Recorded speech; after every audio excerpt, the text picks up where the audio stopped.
Hello everyone, welcome to my next series of video lecture. I am Professor Anish Vora, and today in this video lecture we will study design of squirrel cage rotor.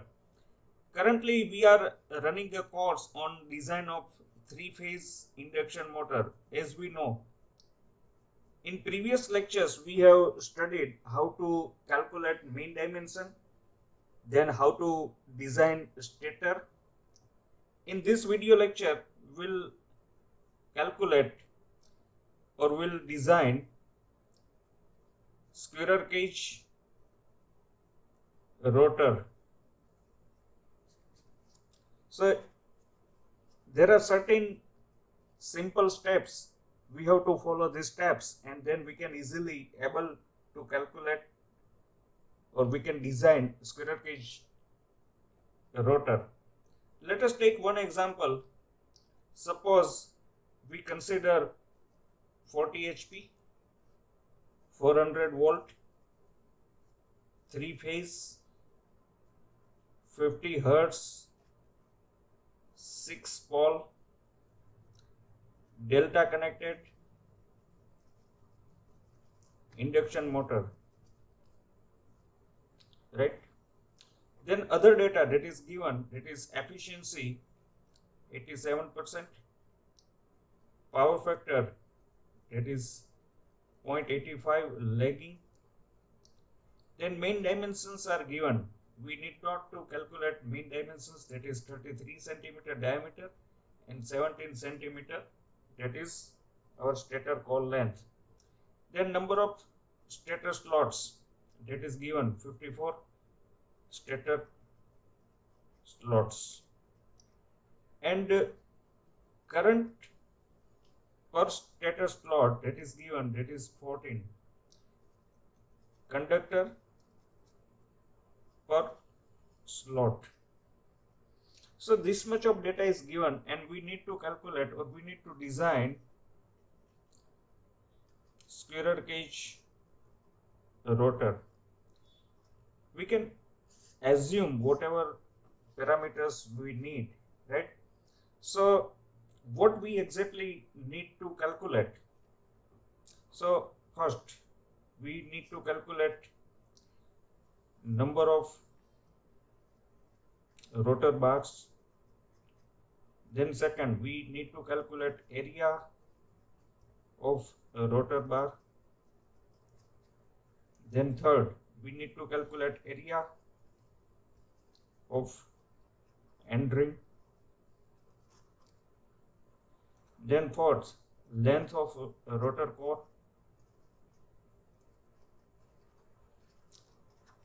Then fifth, diameter of the rotor. So this much of values we need to calculate. So let us do one by one all the steps and then we'll be able to finally complete the design of our squirrel cage rotor. So let us consider step 1.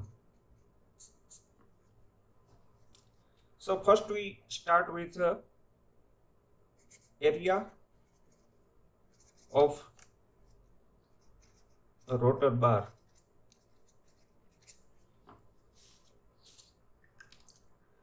We know that we have squirrel cage rotor like this, and at the outer periphery we have been provided slots and we have to accommodate our rotor bars in these slots. Sometimes rotor bars are skewed, right, for some obvious reason.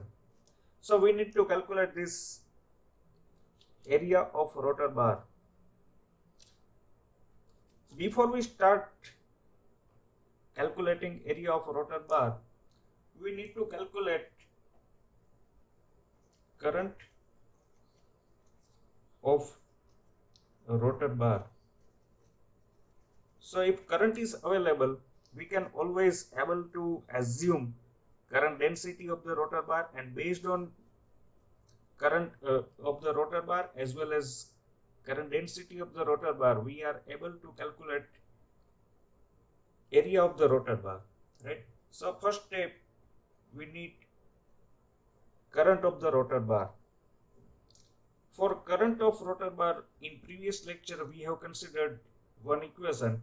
So directly we will utilize this equation, that is 6 Is, that is stator current, Ts, that is the number of turns of stator bar, and we have rotor slots and multiplied by 0.85. So if all these values we have, then we can easily able to calculate rotor bar. So we need number of stator turns, which is not given, stator current, which is not given, we need to calculate, rotor slots, which is also not given, that we need to find out, right? So we'll, in step 1 we do one by one. Suppose let us take first, that is a stator current.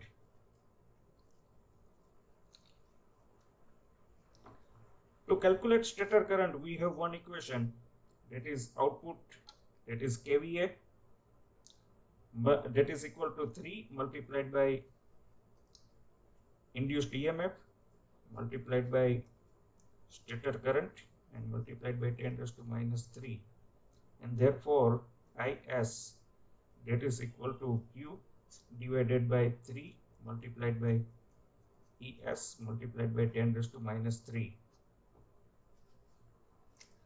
But before we calculate our stator current Is, value of Q is not available. We have been given motor rating in HP, but Q is not available. So suppose let us call it equation number, this is equation number 1, this is equation number 2, right? So before we go further, we need to calculate Q. So kVA rating, Q, equation we know that HP, because it is given in HP, 0.746 divided by power factor and multiplied by efficiency. This is our equation, we know the equation. So HP, that is given 40 multiplied by 0.746 divided by 0.87 multiplied by 0.85, and therefore Q is equal to, so from this equation easily we are able to calculate Q, it is 40 multiplied by 0.746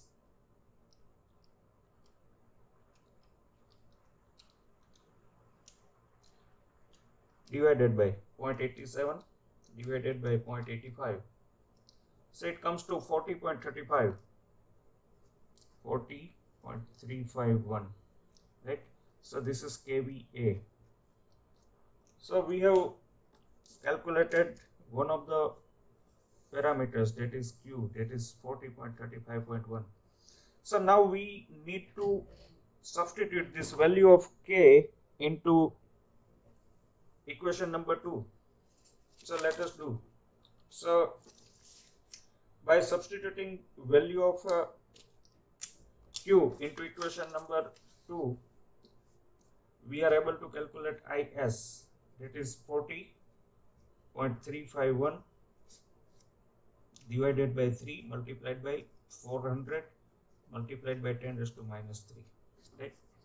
So now again it is very important, one point at this stage you should know, that why we have taken induced EMF 400, because it is connected in delta, which is given, delta connected, and that is why line voltage is always equal to phase voltage, and phase voltage, that is our induced EMF per phase, right? So this is very important. So before we calculate this value, we should know that whether it is connected in delta or star. So it is connected in delta, and therefore Is, it is equal to, so now, and divided by 1200 and then it comes to 33.62 ampere. So one of the parameters which is required while calculating bar current, that is stator current, that we have calculated. So now step 2, that is a number of stator turns, TS. To calculate stator number of turns, we know that total number of conductors, that is equal to 6 multiplied by total number of stator turns, and therefore TS, that is ZS divided by 6. Now total number of conductor, that is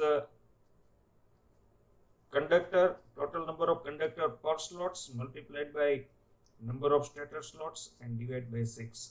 This both value are given. So 14, that is number of conductor per slot multiplied by 54, that is number of stator slots, and divided by 6, and therefore TS, that is available 14 multiplied by 54 divided by 6, 126. So another value which is required in equation number 1 that we have calculated.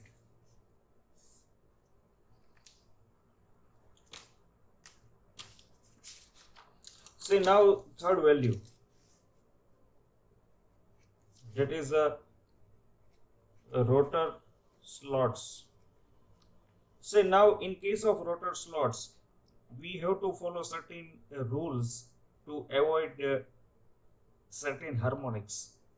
So we know that difference between stator slots and rotor slots should not be equal to 0 or plus minus 1 or plus minus 2, right? So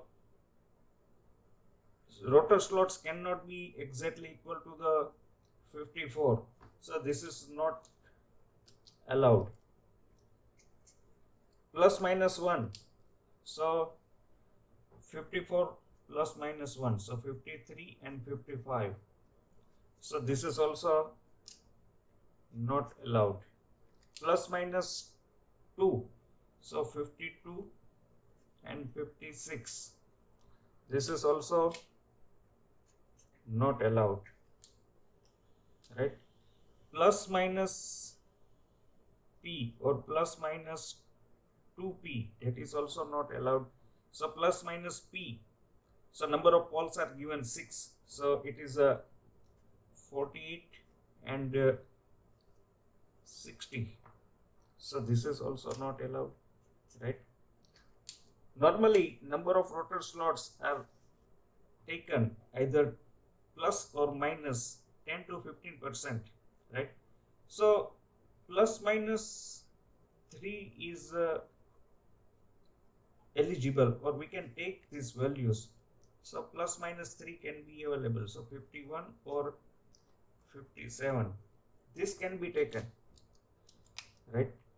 So let us take, based on this, let us take SR is equal to 51. So the values or the quantities required as per equation number 1, all the quantities now we have available. So these are very simple steps, and very easily we can able to calculate these all values. So as per equation number 1,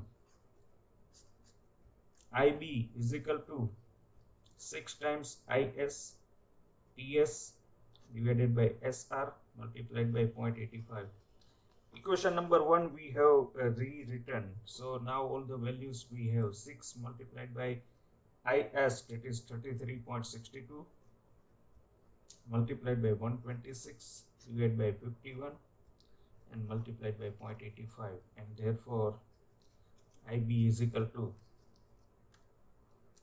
So 6 multiplied by 33.62 multiplied by 126 multiplied by 0.85 divided by 51.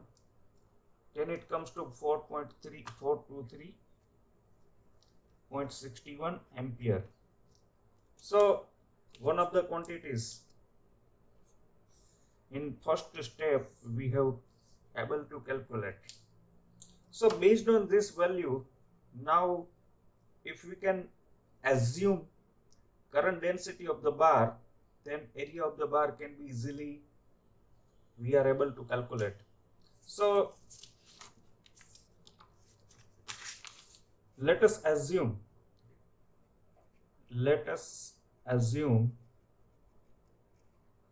current density of the bar, that is 4 ampere per millimeter square. This is our assumption, right? We can take 4 to 5 ampere per millimeter square current density. So we know that current density, that is equal to base current divided by area of the bar, and therefore area of the bar is equal to bar current divided by current density. Bar current we have calculated, that is 423.61, and current density we have assumed, that is 4, and therefore bar current 423.612 divided by 4, it comes to 105.9. So 106 millimeter square can be taken as a bar area of the bar. So first step we have completed. So first step is now complete. So now step number 2.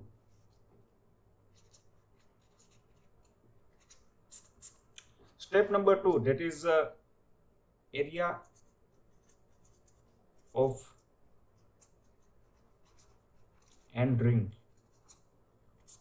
This is our design of squirrel cage induction rotor. So area of the bar we have calculated. Now in second step we should calculate area of the end ring. So same process we have to follow to calculate area of the end ring. So first we have to find area, that is end ring current. Again, if end ring current is available, then based on the assumed current density, we are able to calculate area of the end ring. So end ring current IE, and for IE now we have derived one equation, that is SR, number of rotor slots, multiplied by IB, that is bar current, and divided by 5P. So number of rotor slots 51. Bar current we have calculated, that is 423.61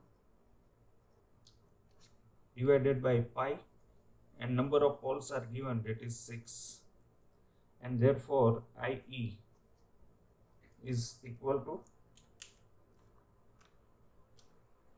51 multiplied by 423.61 divided by 3.14 and divided by 6. So it comes to 1146.71 ampere. So one of the values end ring current we have calculated. Let us assume same current density. Let us take current density in the end ring, same 4 ampere per millimeter square. In case of end ring, we can take a slightly higher current density if required, because heat dissipation to the end ring is slightly more compared to bar. So slightly more current density can be taken, but in this example we are taking same current density. So now end ring current is available, current density is available, and therefore area of end ring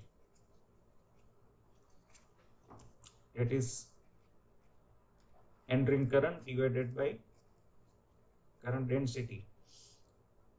Entering current we have calculated, that is 1146.71 and divide by 4, and therefore area of the entering is available. So divide by 4. So 286.67 millimeter square. So second part is we have calculated at this point. So second part is now also complete. So now let us further proceed to step number 3. That is a length of a rotor. So length of the rotor. One step we have missed at this stage, but you should know that a number of rotor bars.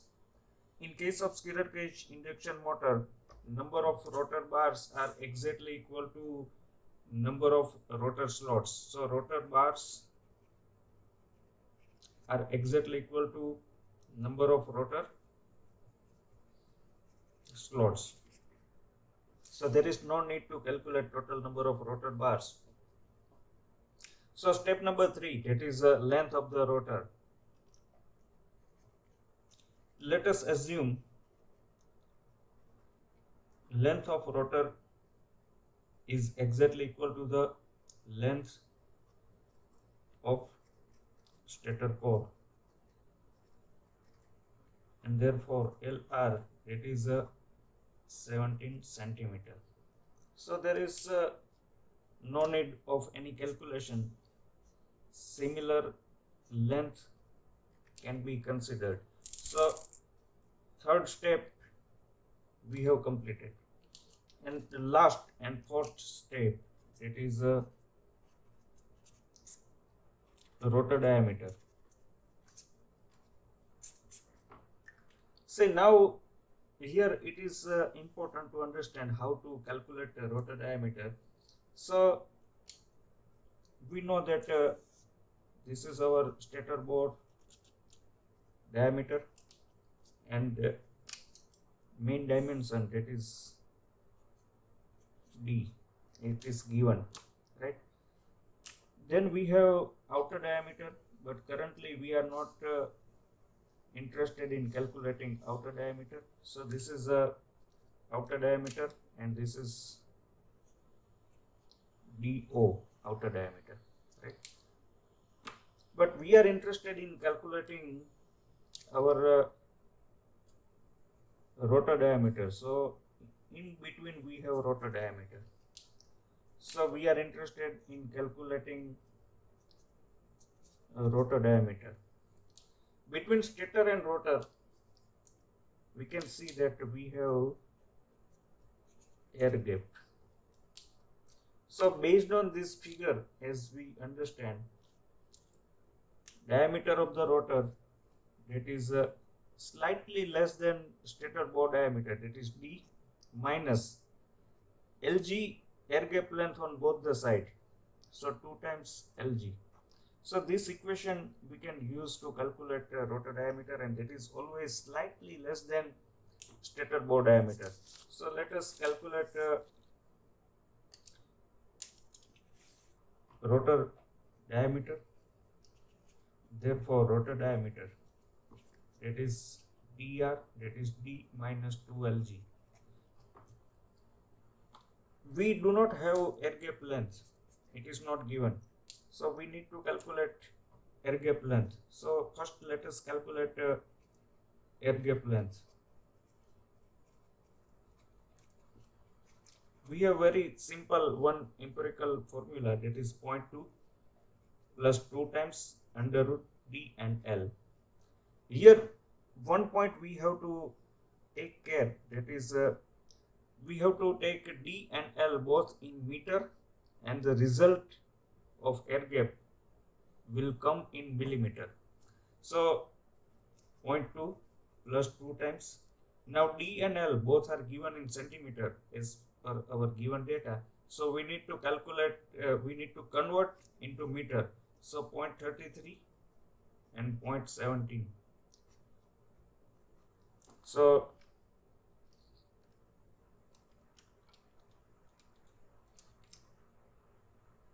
and it comes to 0.0561, 0.0561 multiplied by 2 plus 0.2. So it comes to 0.673 millimeter. We can take a 0.7 millimeter, right? So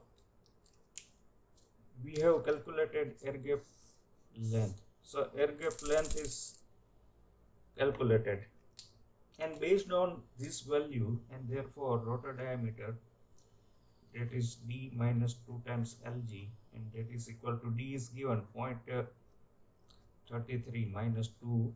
See, now lg 0.7, that is in millimeter. While calculating rotor diameter, main dimension d, which is converted into meter. So lg, that is air gap length, is also need to be converted into meter. So that is why 10 raised to 3 minus. So 2 multiplied by 0.7 divided by 1000, 0.33. So it comes to 0.3286. So 0.3286 meter. So this is our rotor diameter. So all the required quantities to design our squirrel cage rotor now we have available. So last quantity also we have calculated. So this way we can easily able to design our squirrel cage rotor. So main dimension, stator design, and then ultimately we have rotor design. So if we follow this all the steps one by one, then it is very easy to design a whole three-phase induction motor. Thank you watching for my videos. Keep watching my videos. In next video lectures, we'll further proceed to more designing part. Thank you very much.